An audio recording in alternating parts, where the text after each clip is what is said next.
করা যায় ততটুকু করার চেষ্টা করেছি। এবং এখানে যিনি অতিথি হিসাবে আসছেন বিশ্বের অন্যতম একজন আসলে সঙ্গীত শিল্পী উনার সেক্টরে রাহাত ফাতে আলী খান, তিনিও তার জায়গা থেকে কিন্তু কোনো সম্মান এখানে নিচ্ছেন না। এবং এখানে বাংলাদেশ সেনাবাহিনীর পক্ষ থেকে আর্মি স্টেডিয়ামেও কিন্তু কোনো এখানে আসলে ফি বা ভাড়া কোনো কিছু নেওয়া হচ্ছে না।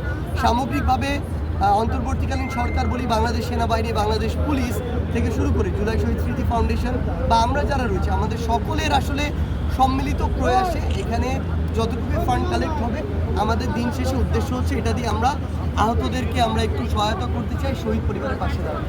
এটা হচ্ছে যারা এই আয়োজনের পরিকল্পনা প্রথম করেছে তারাই এই জিনিসটি ভালো বলতে পারবে, তবে অবশ্যই সেটি একটি দৃষ্টান্ত এবং সেটিকে সামনে রেখে হয়তো অনেক সময় বাংলাদেশে এরকম বিভিন্ন ফান্ড রেজিং প্রোগ্রাম হয়েছে, বিভিন্নজন বিভিন্নভাবে করেছে। এমনিতে আসলে ফোনের মাধ্যমে ইউটিউবে বা হচ্ছে টেলিভিশনে আগে শোনা হয়েছে, সামনাসামনি কখনো শোনা হয়নি।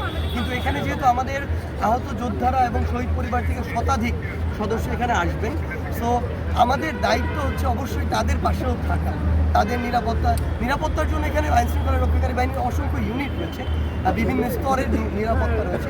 তারপরও তাদের পাশে থাকা, তাদের যে কোনো প্রয়োজন হলে তাদের সহযোগিতা করা, এই জন্যই আসলে আমরা এখানে।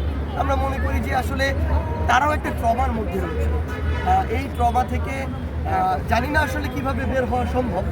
হয়তো যদি কোনোভাবে রাহাত ফাতে আলী খানের যে আসলে সঙ্গীত যদি কোনোভাবে সহযোগিতা করে তাহলে হয়তো সেটা ভালো লাগবে। এটুকুই। স্মৃতি ফাউন্ডেশনের পক্ষ থেকে আমরা আমাদের জায়গা থেকে বিভিন্ন জায়গায় অন্তর্বর্তীকালীন সরকার হোক, বাংলাদেশ সেনাবাহিনী, যেই জায়গায় আসলে তাদের ওই কথাগুলো পৌঁছাতে পারছিল না, যারা এটি আয়োজন করছে কিছু আন্দোলনকারী আসলে, তো তখন আমরা তাদেরকে এই ক্ষেত্রে সহযোগিতা করেছি যে উদ্দেশ্যই তাদের দিন শেষে রেজাল্ট এটা হবে এবং এই বিষয়গুলোকে সামনে রেখে তারা এই কনসার্টটি আয়োজন করছে। আপনাদের পক্ষ থেকে যদি তাদের উদ্দেশ্যকে সৎ এবং মহৎ মনে হয় তাহলে আমরা আমাদের জায়গা থেকে সহযোগিতা করার আহ্বান জানাই। একটু জানতে চাবো আজকে এই কনসার্টে কতটুকু আশাবাদী?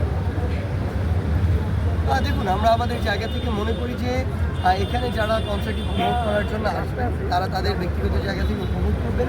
অবশ্যই যাদের পছন্দ তারাই তো টিকিট কেটে এখানে আসছে এবং আমরা আমাদের জায়গা থেকে মনে করি আমরা যারা রয়েছি সাধারণ, আমাদের আসলে একটা নিজেদের কিছু দায়বদ্ধতা আছে। সেটি হচ্ছে যখন এরকম বড় কোনো প্রোগ্রাম হয় মাঝে মাঝে কিন্তু শৃঙ্খলার ঘাটতি দেখা যায়, কিন্তু আমরা ব্যক্তিগত জায়গা থেকে যদি সবাই নিজের দায়িত্বটুকু পালন করি এবং যতটুকু আমার রেস্ট্রিকশন আছে শান্তি শৃঙ্খলা রক্ষার জন্য ততটুকু যদি আমরা মেনে চলি তাহলে আমরা মনে করি সুন্দর এবং সুশৃঙ্খলভাবে এই প্রোগ্রামটি শেষ হবে। এবং শেষ হলে দিন শেষে এখান থেকে যেই ফান্ডটাই আসবে আমরা মনে করি এই ফান্ডটা দিয়ে আমরা শহীদ পরিবার এবং আহতদের পাশে দাঁড়াতে পারবো। তো সামগ্রিকভাবে একটি ভালো প্রোগ্রামের প্রত্যাশা করছি।